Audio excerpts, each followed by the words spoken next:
Today I'm going to speak about identifying and preventing woozling about parental alienation. In 1926, Alan Milne introduced the woozle in a chapter of his book, The Pooh. Woozles were described as weasel-like animals that lived in Vermont and steal honey. In the story, Pooh and Piglet follow what they assume to be woozle footprints in the woods in order to catch a woozle. And when the footprints became more numerous, Pooh explained this by revealing that woozles often travel with other weasels. They later realized that they'd been walking in circles and the footsteps were actually their own. You may wonder what woozles have to do with research on families related to family violence and shared parenting. I'm going to review briefly today how they've been used in research on domestic violence and shared parenting, and then I'm going to detail an example of a recent iteration of a woozle created about parental alienation research. We should be fearful of these woozles, just as Pooh and his friends were.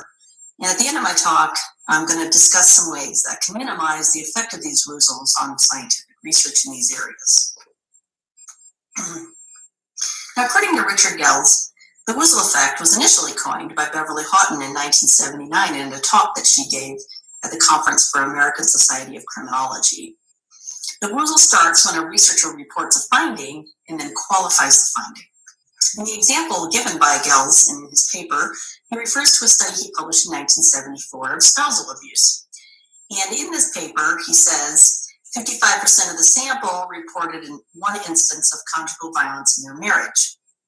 Now, he also qualified this finding by stating that the sample was small, not generalizable, and the sampling technique was drawn from police and social service agency files to ensure that a large proportion of the sample had engaged in spousal violence.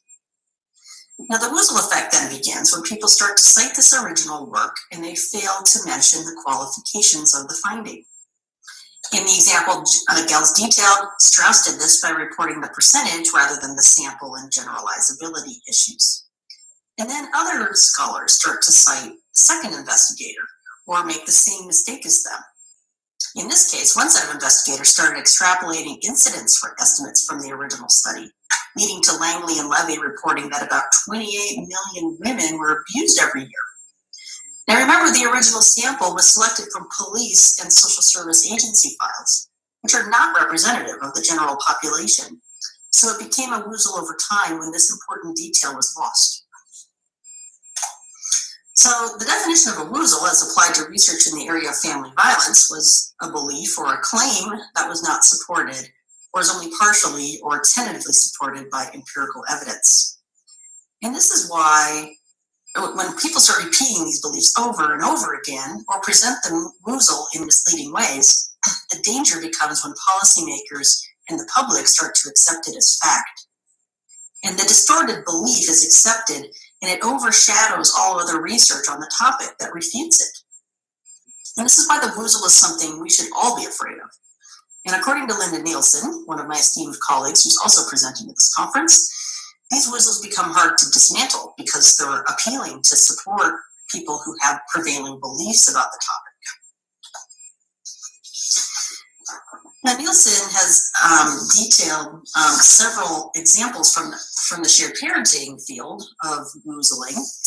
In her 2014 paper, she gives an example from a paper by Jennifer McIntosh on preschoolers. And she notes that McIntosh exaggerated findings, focused only on a small number of statistically significant findings, and cited other studies with similar flaws to support their results. And just a few years after publication, scholars started citing it as evidence that shared parenting should not be recommended for preschoolers, and they failed to note the serious methodological limitations of the original work. And fueling all of these was the media, because the woozle appealed to people who shared a belief that it supports, and it spread like a virus. It's repeated over and over again until the public started believing it to be true. And the impact of these woozles is not trivial. Reports citing a preschooler study were used to prevent the passing of legislation for shared parenting or appealing existing legislation in the face of many other scholars criticizing the research on which those beliefs were based and were driving these changes. Now, Nielsen has outlined several factors that interact with each other to create woozles, I'm only going to discuss a couple here due to time, but sometimes researchers will cite other things by citation, or they'll provide evidence by citation, such as reciting the same studies, not discussing their limitations, and ignoring other work in that area. People also WOOZLE by referencing a study's findings without reading the original study or just the abstract. They might quote what someone else wrote about the study. And it seems like then it becomes like a game of telephone where the story keeps getting changed over time with each retelling. Cherry picking involves only discussing particular studies and not others, or highlighting only certain data with audiences, such as the media, over others. Confirmation bias refers to findings that support what people already believe, such as believing that all men are abusive, or mothers have a maternal instinct that makes them better parents than fathers. And sadly, any data that supports beliefs like that are overvalued, and then anything that contradicts it is undervalued or ignored. Now, researchers can also WOOZLE with their own data, like they might only report particular data that supports their hypotheses and leave out other measures that didn't. They might exaggerate the significance of their data or present their data in ways that are misleading, and make policy recommendations that overreach their findings. Now, finally, so this unfortunately then could be used by policy makers and legislators in order to justify their agenda. Now, a recent WOOZLing example from the parental alienation research that I want to focus on today is from a paper published by Joan Meyer in 2019 that was part of a non-peer-reviewed law school research paper series. And in their paper, Meyer argued that they were trying to bring neutral empirical data to bear on this question about whether courts disbelieved claims of abuse that were made by parents, particularly mothers, and how cross-claims of parental alienation affected those outcomes. And in their paper, they state that mothers who claim their children were abused were more likely to lose custody of their children in their legal cases than fathers, and that fathers who claimed they were alienated were more likely to get custody of their children, even if they were proven to be abusive. Now, they reported some other findings, but these are the two that have gained the most traction in the media. Now, after careful inspection of Meyer et al.'s study, my co-author and I of our paper that was recently accepted in Psychology, Public Policy, and Law identified, it was Dr. Demosthenes Lorandos, we identified over 30 methodological problems. We report 30 here, but when we later learned more details about the study, we actually identified a few more. I'm not going to review all of these here, but they were so severe that we became very concerned that this paper was being used as a WOOZLE, and that the conclusions that were made in the paper were dubious at best. And so I'm today just going to talk about some of the WOOZLing concerns that we have for this paper. An underlying assumption that's repeated throughout the report was the premise that the concept of parental alienation was created specifically as a rationale to reject child sexual abuse claims. And this statement is an example of a WOOZLE that has misrepresented the works of Dr. Richard Gardner, who originally coined the term parental alienation syndrome. Gardner never recommended applying his parental alienation syndrome, or later to be known as parental alienation, if there's bona fide child abuse by a rejected parent. And today, evidence-based assessments continue to require that child abuse be ruled out as a cause of a child's rejection of a parent in order to be diagnosed. But despite this, child abuse has been portrayed by critics as being an essential feature of parental alienation syndrome, and especially child sexual abuse. And even in the face of decades of research documenting support for Dr. Gardner's original work, critics still choose to misrepresent Gardner's work. And Joan Meyer's paper in 2019 is a recent example of that. And this isn't the first time that Meyer and colleagues have mischaracterized the writings of others. At an AFCC special webinar series of parent-child contact problems this last June, 2020, Dr. Aaron Robb pointed out another example, where details reported by one individual were twisted and mischaracterized by Meyer and colleague. So in the original source, for example, it was a press release, not a peer-reviewed study, written by Joanna Silberg, saying that more than 58,000 children a year are ordered into unsupervised contact with physically or sexually abusive parents following divorce in the United States. Now, aside from the fact that I found the calculations on the website to be very questionable, in 2017, Joan Meyer and Dixon published a paper in the journal Law and Society where they cite this press release, and they stated, quote, service providers and advocacy organizations specializing in domestic violence report what appears to be a trend towards reversal of custody from protective mothers to allegedly abusive fathers, which has been estimated to occur in up to 58,000 cases per year. Now, reversal of custody from protective mothers to allegedly abusive fathers is a far cry from the previous report of unsupervised contact following divorce. Now, Joan Meyer and colleagues also in their 2019 paper discussed the crediting of abuse claims throughout their report. They're doing this in a way that reflects and aligns with the way critics have said that claims of abuse should always be believed. Unfortunately, the authors failed to acknowledge research indicating that false allegations of abuse are sadly quite common, or a large significant percentage of them can be found particularly in custody disputes. For example, over 7,000 maltreatment cases reviewed by Truckme and Bala found that 12% were fabricated when there were contact or residence disputes. CC and Brooke reported about half of abuse allegations in divorce are probably false.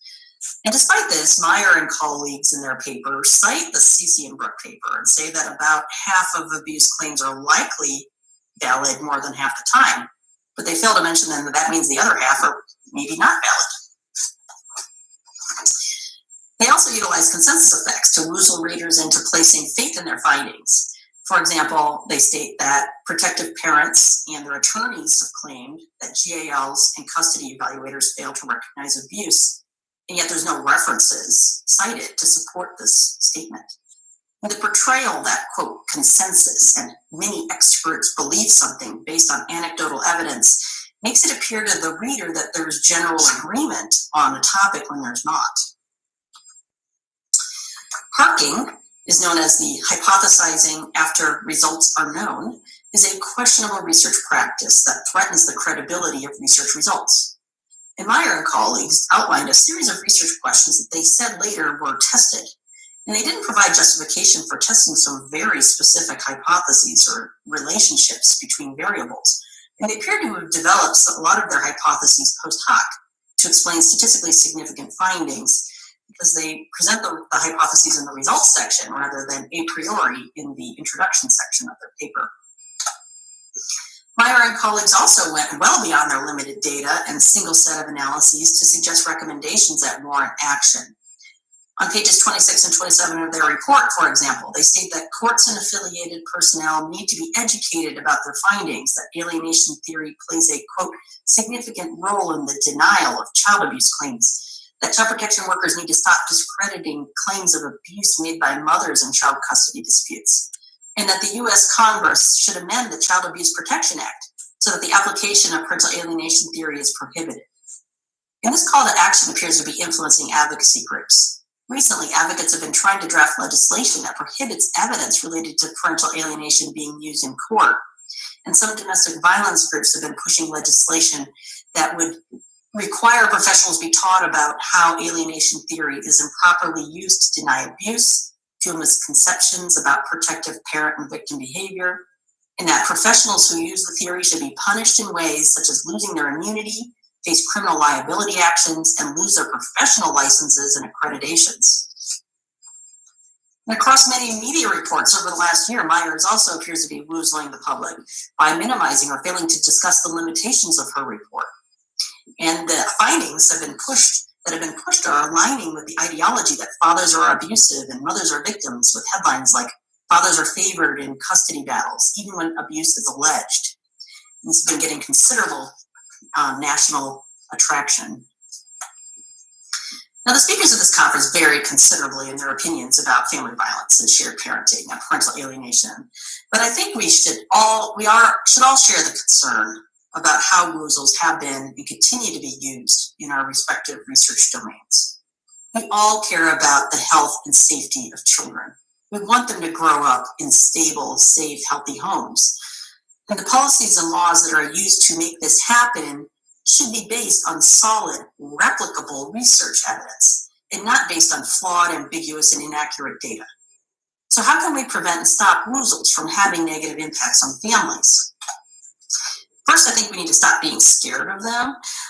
Bravery is tough, especially for younger scholars who are trying to take on more accomplished researchers or senior established researchers.